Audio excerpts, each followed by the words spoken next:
Hello folks, welcome to Urban Rider. My name is Tim. We have some REVIT jeans with me in the studio today. These are the REVIT Jackson 2. As you may well guess, these are the second version of a popular jean for us. They are a very stylish, solid black, neutrally styled, safe and affordable pair of jeans, and definitely worth a look. They are obviously part of a wider collection from REVIT. We actually have quite a few different styles coming from them this year. The closest jeans to these within that range are the Piston. They're very, very similar in their style and their function, but these only come in this solid black. And as surprising as it may sound, I have actually heard that it's slightly harder to make a solid black pair of protective jeans. For whatever reason, it is slightly harder to adhere the dye to it, especially when you're going for single layer jeans, which of course these are. And the only reason I mention that is if you have something like the Piston and you're expecting a certain feel from these, they are slightly stiffer than you'll find with the blue options, but have no fear, they are still flexible, they are still comfortable on. It's just worth knowing. In relation to the original Jackson jeans then, these are ever so slightly more expensive. They're £179.99. That's still a nice affordable price for a single layer pair of jeans.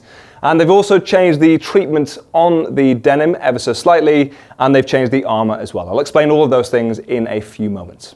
Let's explain the outer materials then. As I mentioned, these are a single layer pair of jeans, which makes them nice and thin. They just feel like regular denim.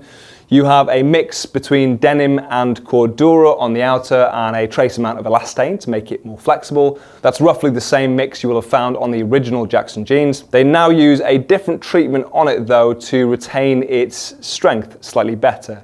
They actually treat it with lasers, and that's going to go way over my head and possibly your head as well. So instead of me getting bogged down and maybe confused with the science behind that, the way it was explained to me is that depending on the treatments you go for, if you think of typical denim, things like stonewashing or abrasive treatments to that denim, you do degrade the denim ever so slightly. So if you go for the laser treatment instead, you actually retain a little bit more of the strength.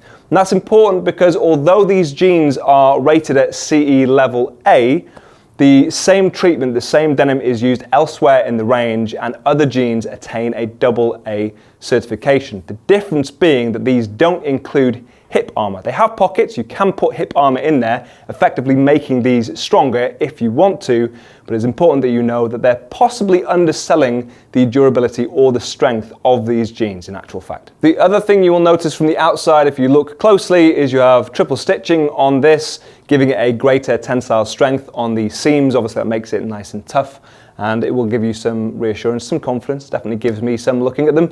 In terms of the armor, as I mentioned, it doesn't come with hip armor, but you can buy it and stick it in there if you want to. I believe it's around £16 at the time of making this video, but it's certainly not an expensive addition. It's worth looking into that if you do want to bring the safety up on these ever so slightly.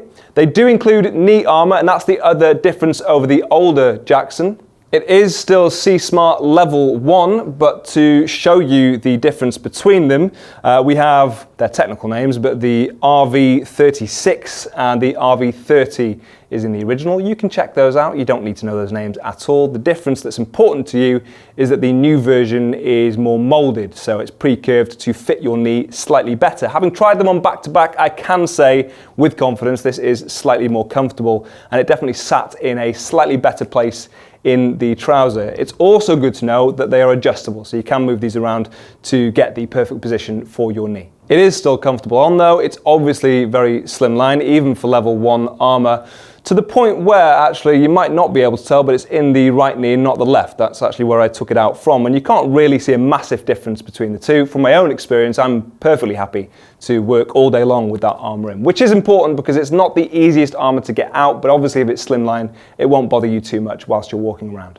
The rest of the jean is business as usual. You have your 2 pockets on the front, 2 on the back. You've got fairly chunky belt loops actually, so you've got a variety of different belt sizes you can put in there. It is a button closure on the front. I prefer a zip closure if I'm being honest, but it's not a deal breaker by any standards. They are still comfortable to get on and off, and pretty easy and quick to do so. You don't have a liner on the inside per se, but you do have pockets for the armor, and obviously that needs to be attached. One of the nice things is you can't really see any seams from the outside, and sometimes with cheaper jeans you will see where they're actually sewn in those pockets for the armor, so it's good that you don't see any of that on these. On the very bottom, you'll also notice I've turned these up. You have reflectors sewn in to the underside of the jeans, so when you do give them a turn up, obviously you've got a reflective material down there. And the fit on these is the same as the original Jackson, if you're familiar with that. In case you're not, I mean to say that it is an accurate sizing on this. It's a 32-inch waist that we've got on the mannequin. It's actually slightly roomy on him. I generally wear a 32, and I can say with confidence that this is a nice, comfortable fit on me. They come in a variety of lengths as well, so you can get them in 32, 34, or 36 if you need. They do list them as a skinny jean though, and we somewhat disagree. We disagreed with that word on the original Jackson jeans. We still disagree with the word skinny on these. We would call these a slim fit, and the reason we make that distinction is so that you know what to expect. Hopefully from the imagery you get an idea of how these jeans fit. Obviously everyone is slightly different, but skinny jeans are somewhat polarizing. Not everyone wants their jeans to be skin tight, and we want you to be able to buy with confidence. Now, to back up that confidence, we offer free returns within the UK. So if you don't like the fit of these, obviously you can send them back to us. If you're at all unsure about the size guide though, follow the links in the description. You will find these on the Urban Rider website, where you will also find that size guide. Drop your questions and comments down below if you want to, and I'll see you next time for more of the world's finest riding gear. Bye bye.